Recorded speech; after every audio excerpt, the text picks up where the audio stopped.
Hello and welcome back to the channel. This is the Allied half of Turn 1, the December 1941 turn, and we begin with the economic phase. In the economic phase, the Allies are going to attempt to use their submarines to attack Japanese merchant shipping. Now, the first step in this is Japan is able to employ their anti-submarine warfare forces that they have allocated to the convoy escort box. This allows Japan to roll a d6 for each destroyer unit that they have in the convoy box, and for each success, it would eliminate an Allied subpoint. But this does cost Japan oil points. So I think in the first turn, Japan is going to pass on anti-submarine warfare. They'll save them that oil point. And then we have one Allied subpoint that's remaining from their two that they had started with. So they're going to spend one of those. And then they're going to make a roll and attempt to attack Japanese shipping. On a roll of 5 or 6, that would be successful, and then that would cause a hit on the Japanese merchantman counter, and that'll move down 2 points, and in turn also take their transport points down by 2. All right, so here is their roll. On a 5 or 6, they will have successfully attacked Japanese merchant shipping. They rolled a 2, so there's no success there, and that's going to end the economic phase. Next is the reinforcement phase. There are no reinforcements on turn 1, but we do reset submarine points and transport points. So in this case, the Allies will be able to reset their subpoints to 2, and British transport points to 12, and U.S. transport points to 24.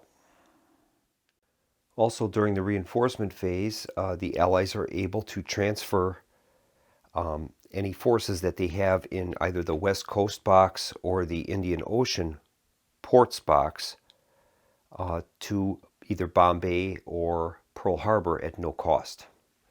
And they're going to do that. The Allies will transfer that Lexington-Saratoga carrier group that they have from the West Coast to Pearl Harbor, and that's a free move. We move on to the first deployment phase for the Allies, and they're going to begin by transferring that British destroyer in Singapore all the way down to Brisbane. So how this will work is that C-class destroyer that is in Singapore, it currently starts in the air zone of control of that Japanese group in Saigon. But you're able to, if you start in an air zone of control, you're able to leave that air zone of control as long as you don't enter another one. So that C-class destroyer is going to move 3 points, 2 to Surabaya. That'll be its first move. Can institute another move of up to 4 points, and it will do that. 1, 2, 3, 4, moving to Port Moresby.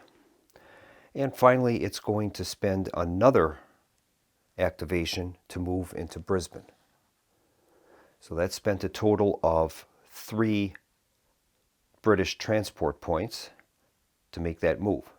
So we're going to move the British transport marker down 3 points. 1, 2, 3, down to 9.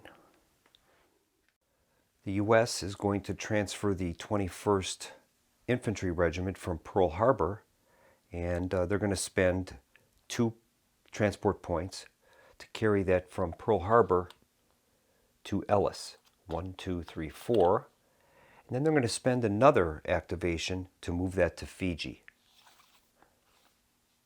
So that'll cost the U.S. 2 transport points, and that's going to move them from 24 down to, that will cost them 4 points, and that'll move them from 24 down to 20. U.S. is going to make a 1 hex move by moving the air group in Samoa to Fiji.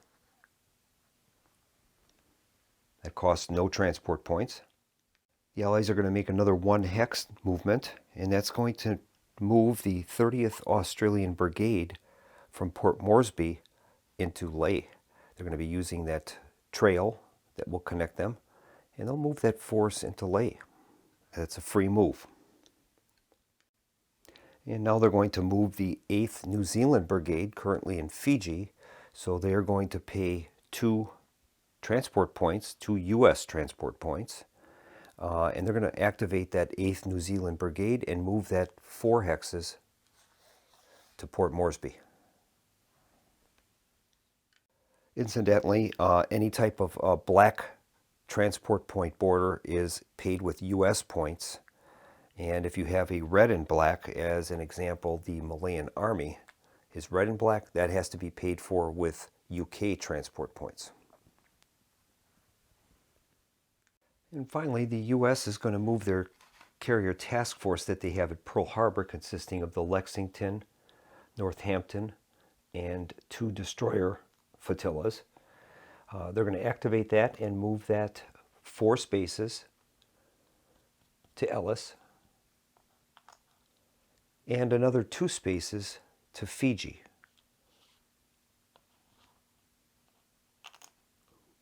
Now that's going to cost us 4, 5, 6, 7, 8 for the first move and 8 for the second move. So that's a total of 16 U.S. transport points to get that carrier group down to Fiji. And that will reduce the U.S. transport marker down to 2. And that will complete the Allied first deployment phase. We'll move on to the operational movement phase. As a part of the scenario special rules, British forces in Calcutta, Rangoon, and Ceylon are not permitted to move during turn 1. And the Allies cannot perform amphibious landings during turn 1 as well. And the Allies will not use any operational movement during turn 1. We'll move on to reaction phase that would allow the Japanese to react, activating units and moving them into spaces with Allied units. They're going to decline on that for the moment. During the air commitment phase, there's only 2 air units, actually 3. There's one in Pearl Harbor. Each of those are going to remain in their own space and defend their own spaces.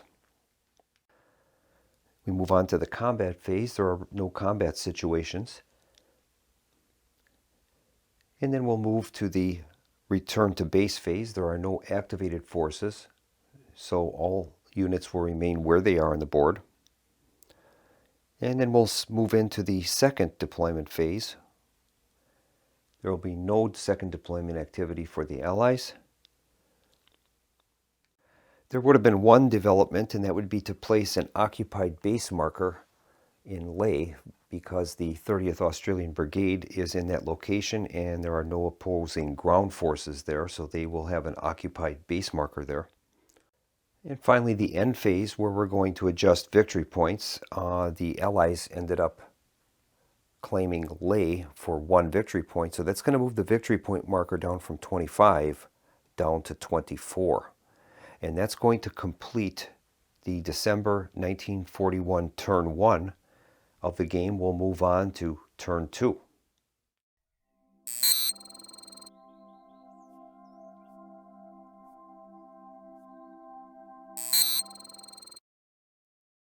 All right, we're ready to start game turn 2. We're going to advance the game turn marker to turn 2, which is January through March 1942. We'll start with phase 1. That's the economic phase for Japan, and they're going to use that opportunity to transport back 8 oil points from the Brunei hex back to Japan. So we're going to move the transport marker down 8 points, and we will increase our oil points by 8.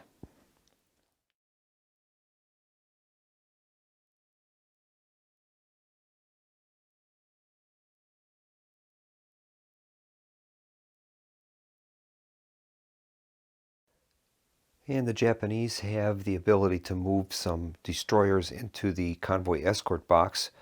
We're going to decline on that for the moment. We have currently 1 destroyer flotilla in the convoy escort box. We'll move on to the reinforcement phase, where we're going to be placing our new arrivals. And the only arrival Japan has is 2 air points that will arrive in Kure.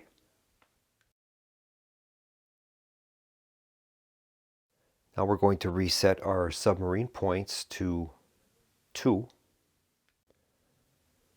and our transport points to match our merchantman marker, which will be at 60.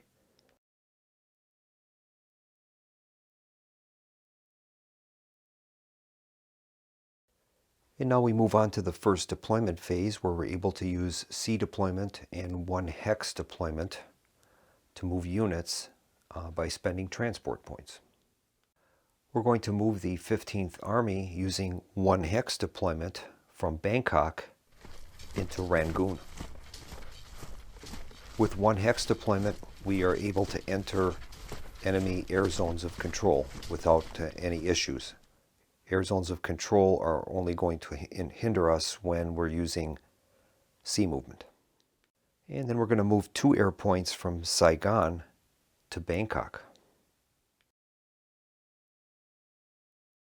And we're also going to redeploy 2 air points from Saigon into Brunei.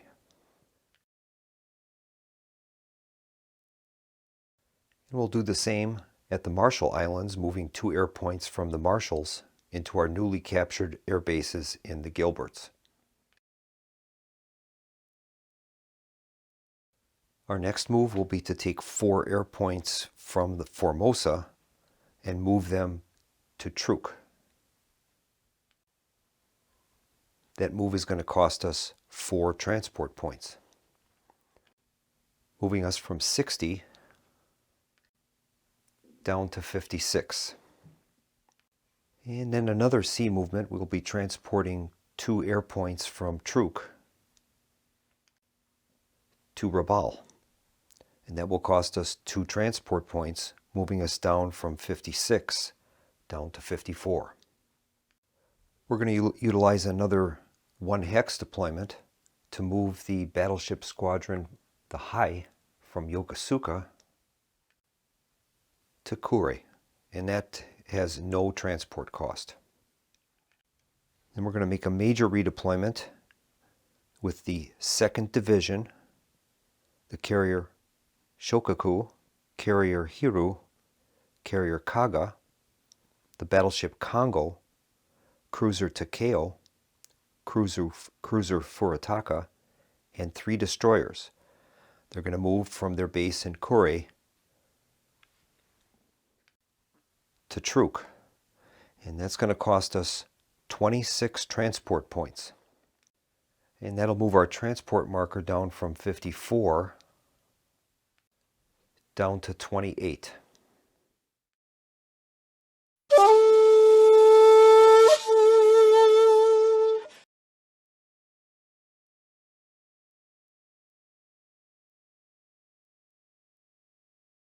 And then we're going to make another fairly major move, moving the 43rd Division, the cruiser Tone, and a destroyer flotilla from Yokosuka Naval Yard to the Marianas, and then from the Marianas to the Marshalls. And that move is going to cost us 14 transport points, moving our transport marker from 28 down to 14. And then I have one final move, and that is to move 2 air points from Kure to the Marianas, and then from the Marianas to Wake Island. And that move cost us an additional 4 transport points, moving our transport marker from 14 down to 10. And now we move on to phase 4, which is our operational movement phase. Japan currently has 24 victory points. We need to move that up to, in order to win the scenario, we need to acquire greater than 35. I'm hoping during this turn to secure Manila and Singapore, which will give us 6 points. And I'd also like to pressure Port Moresby and Lae. So in order for us to take Lae, we're going to have some type of an amphibious invasion there, probably from our forces in Truk. And we'll see how that goes. We also have a combat that's going to be occurring in Rangoon, and we're hoping to push the British 17th Division out of Rangoon and then help to solidify our advances in Southeast Asia. Okay, my primary focus for the operational phase for this turn will be the landings on Leh of the 2nd Division. Now, the Allies do have two forces that could react. They've got a force from a combined British and Australian force in Brisbane, and also a carrier force in Fiji. So those are items that we'll have to make sure that we are aware of when we build our invasion force. I'm going to build two forces in Truk, two task forces. The first one will be a carrier support group consisting of the Akagi and Shokaku and a destroyer escort. We'll activate those forces by inverting the counters to their operational side. And that's going to cost us 9 oil points, moving us down from 34 down to 25 oil points. And then we're going to move that force to our Leh invasion location.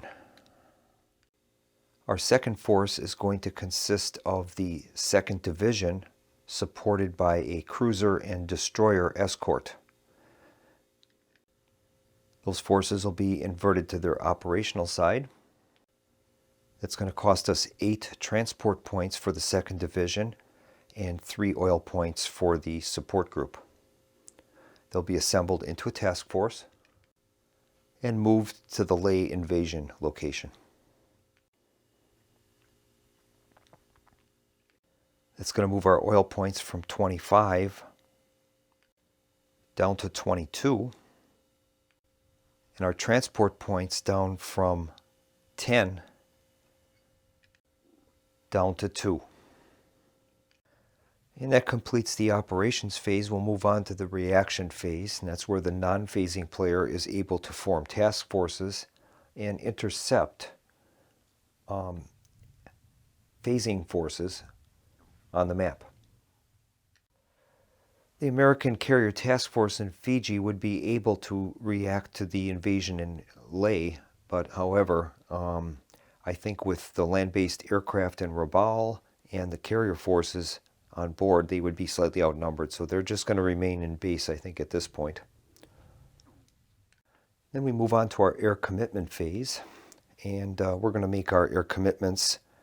There'll be one in Bangkok, which will be supporting the Rangoon attacks.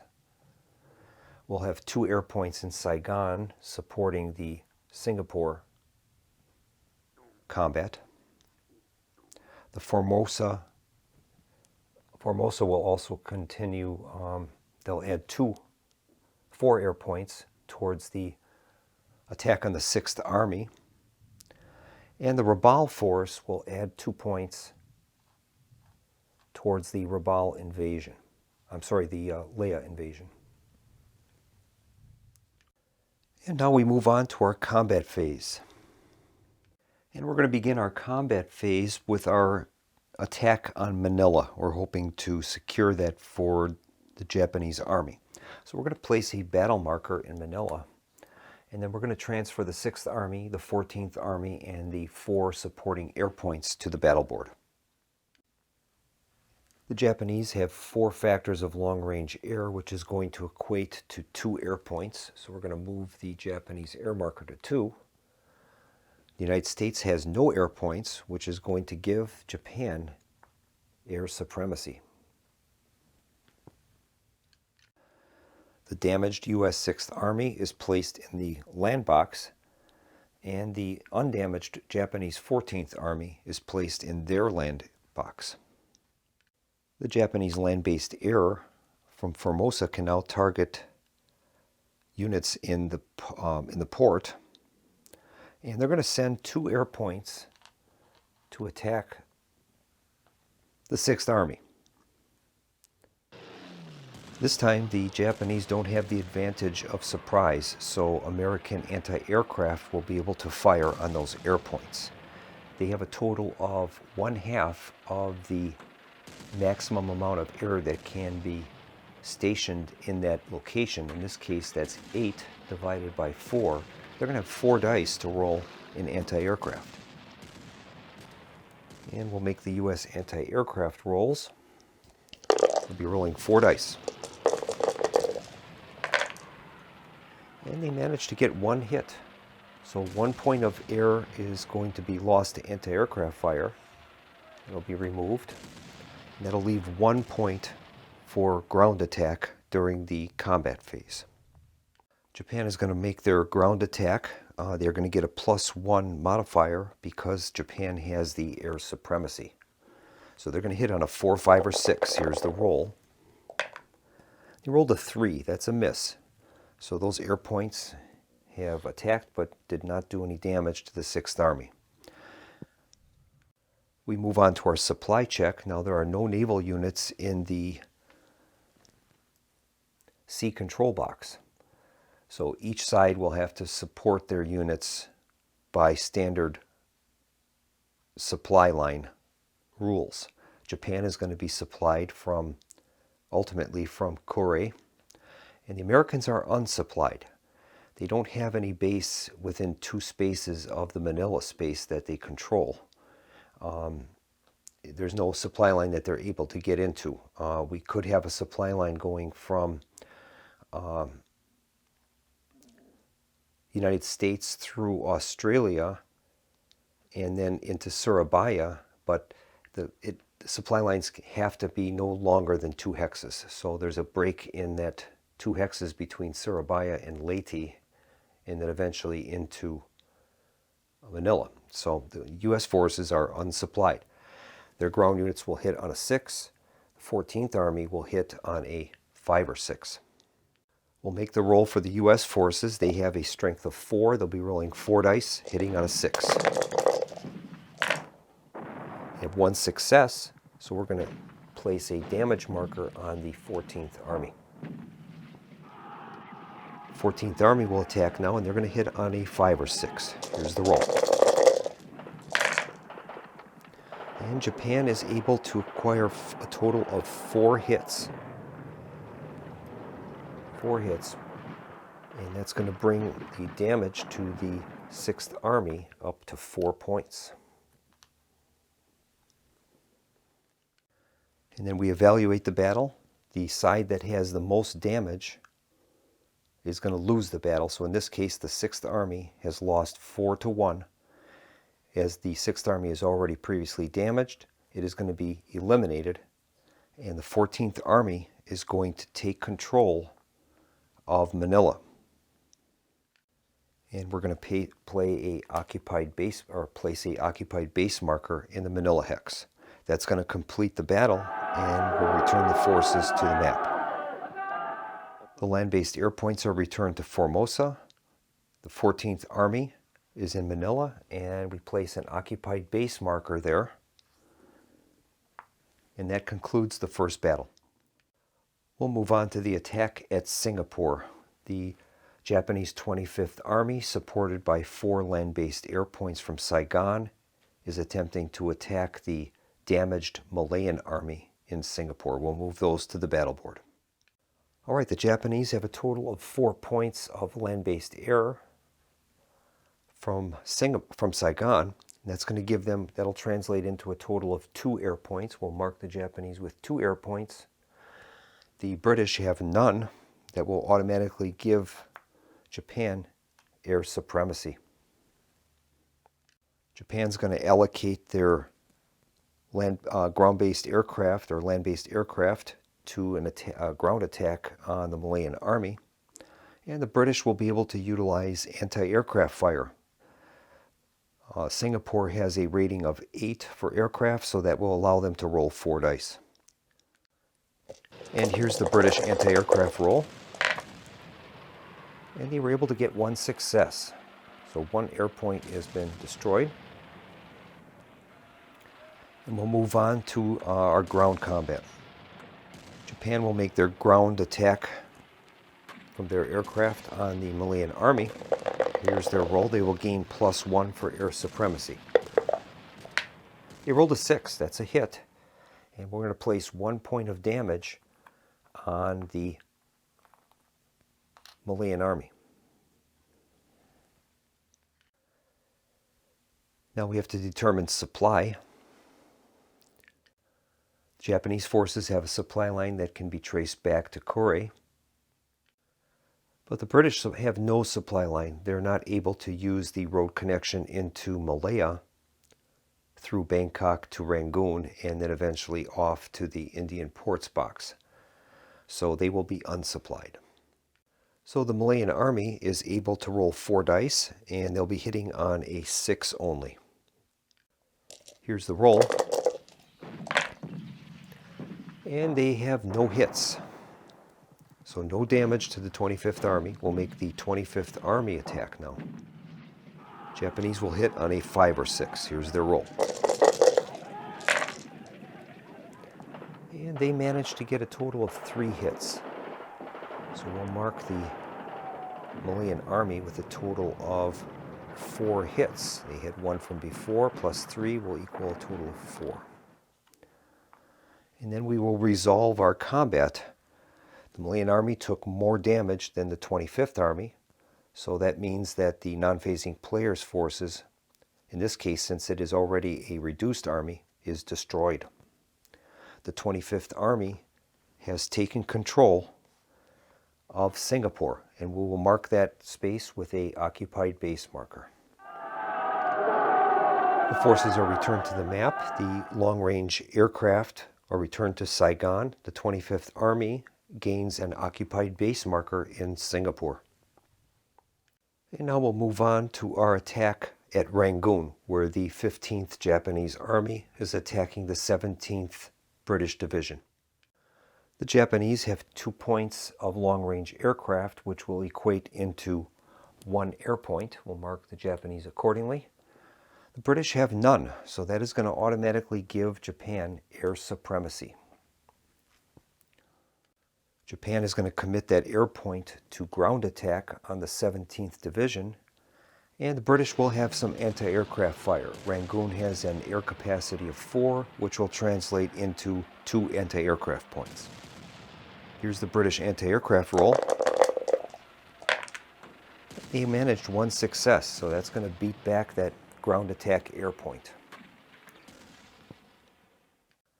We'll move on to our supply phase. The Japanese will be supplied through Bangkok and eventually through Saigon back to the Japanese home islands.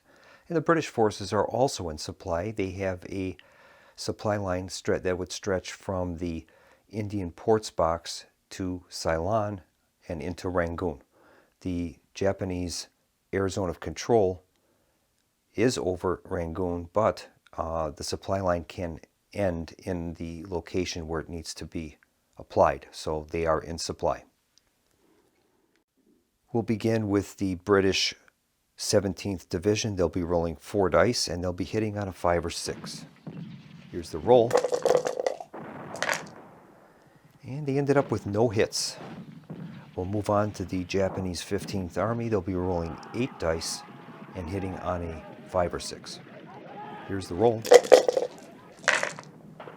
And the Japanese end up with 3 hits. We'll apply those to the 17th Division. And then we resolve the ground combat. British have more damage than the 15th Army, so the 17th Division is going to be inverted. And the Japanese Army has won the battle, although they have not taken Rangoon yet. The Japanese land-based aircraft are returned to Bangkok, and the 15th Japanese Army and the damaged 17th British Division are placed back in Rangoon. And now we'll move on to the Japanese amphibious invasion in Leh. So we'll transport those forces to the battle board. The 30th Australian Brigade is placed in the land box. The invasion force, which consists of the 2nd Division supported by a cruiser and destroyer, are placed in the bombardment task forces box. And the Carrier Support Group is placed in the Carrier Task Forces box that consists of 2 aircraft carriers with 8 total air points. And then there's also 2 points worth of land-based long-range air from Rabaul. That will give Japan a total of 8 and 9 total air points. We'll mark Japan with 9 air points. The Australians have none, so that's going to give Japan air supremacy. Japanese have a total of 9 air points. They're going to assign those 9 air points to ground attack on that 30th Australian Brigade, but ground attack is limited. I should say ground attack and bombardment attack. The maximum that you can use for ground support cannot exceed the amount of infantry points that you have. So in this case, only a maximum of 4 points will be able to be applied. The Australians will be able to roll for anti-aircraft, however. The base at Lae has an air capacity of 2, so that will allow the Australians a 1d6 anti-aircraft roll. Here's their roll. They rolled a 4, that's a miss, so there's no anti-aircraft hits. And we'll move on to the land combat segment. The Japanese have sea control. They're going to move a destroyer into the sea control box to gain sea control. That will allow the 2nd Division to land in Lae. We're going to make our ground support rolls. The Japanese can apply a maximum of 4, which is the same as the number of ground points that they have. So they're going to make a roll of 4 dice. They are going to gain a +1 modifier for ground support. Player has air supremacy and air point providing ground support. So we'll be adding +1. That's a total of 3 hits. 3 hits of ground support. Mark that accordingly. Okay, well, next we'll move on to our supply determination, supply check. The Japanese are in supply because they have sea control with the destroyer that we've placed in the sea control box. So that will put the Japanese automatically in supply, and by definition that automatically denies the opponent supply. So the 2nd Division will be in supply, the 30th Australian Brigade is not in supply. And we will make our ground attack rolls now. We'll start out with the 30th Australian Brigade. They're going to roll 2 dice and they will hit on a 6 only. Here's the roll. They have no successes. Japanese will attack with 4 dice and they're going to hit on a 5 or 6 because they are fully supplied. They scored 1 hit and that will produce a total of, they had 3 hits previous, that's a total of 4 hits. And that will be a Japanese victory in the port of Lae. All right, and if the total number of hits is greater than the value of the defending unit, not only does the 2nd Division win the battle, but that unit would be completely destroyed in the process. So it's not just flipped over, it's destroyed. So we're going to award the 2nd Division a occupied base marker. And we'll return the forces back to the board. And the Japanese fleets are placed back in the invasion hex along with the 2nd Division and an occupied base marker. The ground-based air units return to Rabaul. That completes the combat phase, and now we're going to move on to the return to base phase. In the return to base phase, all active naval units are inverted to their deployment sides, and they're returned back to their respective main bases, either in this case Yokosuka or Kure. And I've decided to return those forces that were in Lae to Kure. And now we're going to make our change of base notations. In this case, Singapore is now going to be a Japanese controlled location, as well as Manila, and also Lae.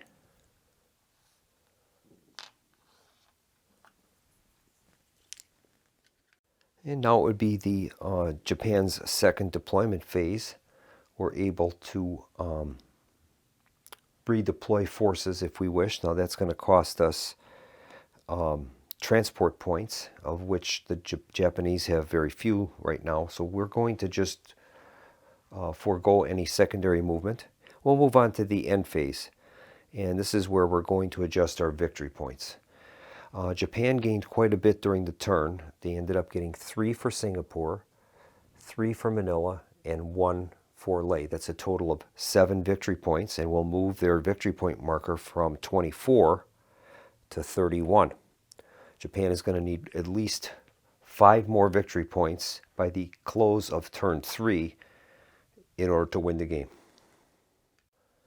And we'll begin with the Allied portion of turn 2.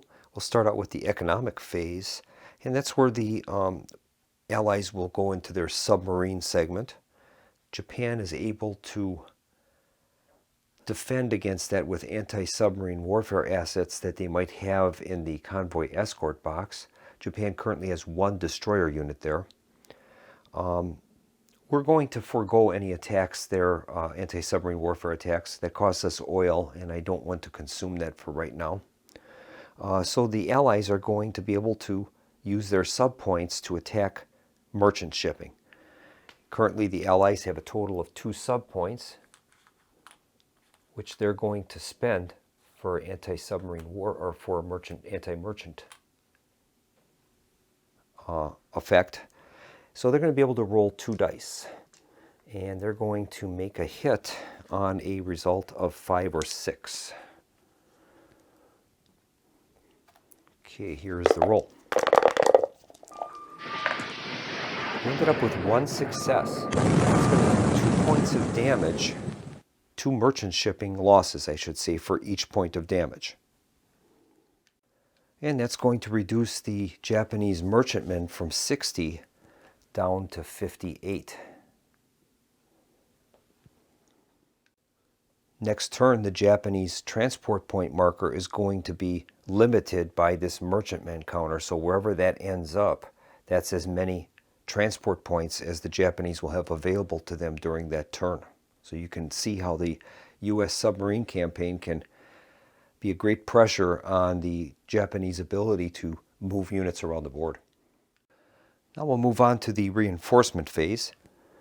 The U.S. is going to gain the Enterprise and Yorktown, a Portland-class heavy cruiser, the Atlanta-class light cruiser, and a destroyer Mahan, along with 2 destroyer units that will return from, 2 battleship units that will return from the Pearl Harbor attack, the California and the Nevada. Those units will be placed in the West Coast USA box. In addition, the U.S. is going to gain 2 air points and the 1st Marine Division. And also, as a part of that reinforcement phase, the United States submarine points are going to be reset to 2 points. And their transport marker will be reset to 28. And the British transport marker is reset to 12. In addition, the British are going to receive the light carrier Hermes, along with 2 land-based air units, and the 23rd Division. That's going to begin in the Indian Ocean ports box for the British. Now the British have a damaged land unit, the 17th Division. They're going to bring in a replacement point. Those are free, and we're able to try to use those to repair damaged land units.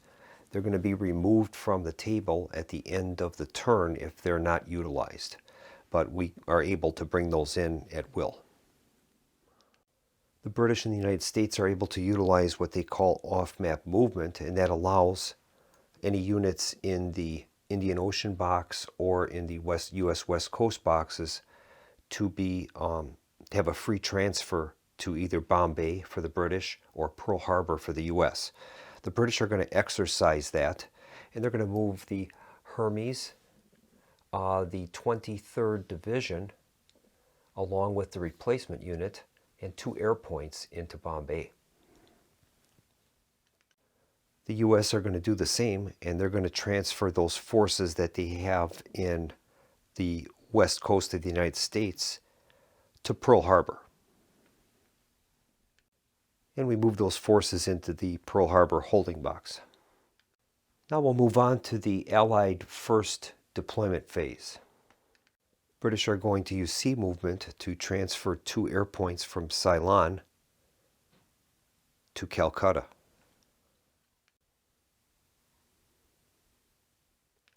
They're going to use a 1-hex deployment to move the 23rd Division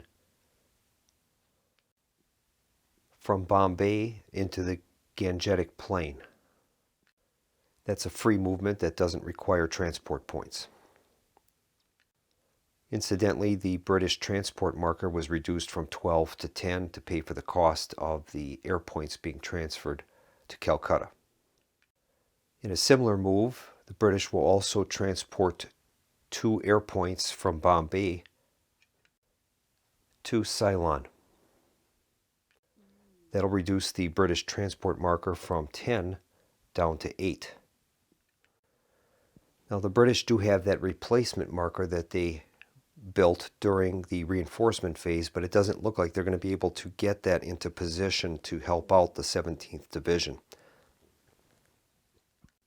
And I think the U.S. is going to use the opportunity to move a carrier group down to Noumea, and that's going to help to serve as a reactionary force in case the Japanese will attempt to go after Port Moresby or Guadalcanal. The U.S. is going to gather together the Yorktown, Portland, the Atlanta, and the Mahan in Pearl Harbor. That's a total of 9 points. And they're going to spend 9 transport points to move the force to Ellis, and another 9 transport points to move the force 4 spaces to Noumea.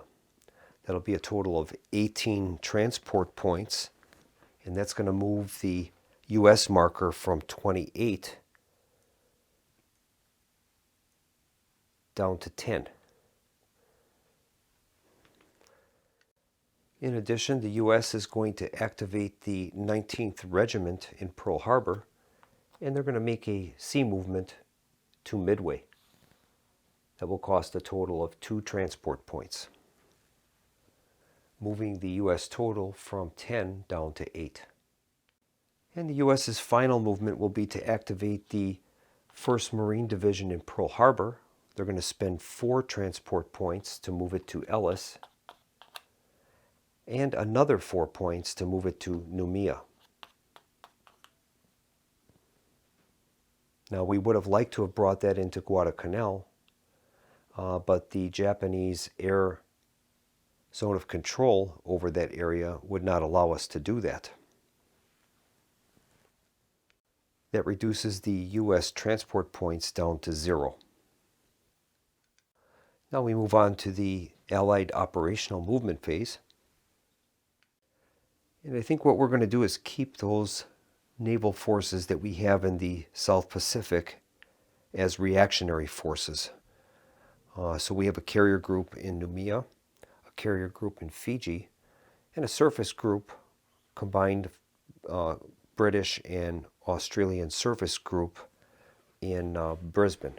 So I think we'll leave those there in response to possible Japanese action in the South Pacific in trying to go after Port Moresby or Guadalcanal. It would now be the Allied combat phase. The only combat that is possible is in Rangoon. Well, it's really not even possible. The 17th Division has been inverted, so it's not able to launch any ground attacks there. There are no other attacks that are possible on the board. So that's going to bring the Allied combat phase to a close. We'll move to the return to base phase. There were no units, naval units, that were activated during the operational movement phase. And so we will move on with the second deployment phase. Well, there's nothing else that the Allies want to move. In the second deployment phase, we'll move on to the end phase. And during this phase, any replacements that are still on the board are removed, so that replacement marker that we produced in Bombay is removed. And we would check for automatic victory. There isn't any. We'll move on then to completing the Allied portion of the turn 2. And I think we'll end the video here. That completes that turn 2, and we'll return back with the final turn of the scenario, turn 3, where we'll find out whether or not the Japanese are able to achieve their victory or not. They need an additional 5 victory points minimum to get their minimum level. That's probably a tall order. I can tell you this, I made a major mistake in the Japanese portion of turn 2. I spent way too many transport points moving that large naval fleet from Kure to Truk. And I should have tempered that with just enough forces that I would have needed for the Leh invasion, and then on turn 3 moved in additional forces for attacks with Guadalcanal or Port Moresby. So this was definitely a learning exercise in my first game here. When I end up playing a full campaign of this, hopefully by then I will have a much better strategic grasp of the game, and it'll be more of an exciting playthrough than making mistakes like I did. Thanks for joining me for the turn 2 playthrough. We're going, like I said, we'll return in the next video for the turn 3 playing, and we'll see if the Japanese are able to squeak out a victory or not. Well, thanks for joining me, and have a good evening, and we'll see you next time at the Solo Gamers Club. Good night.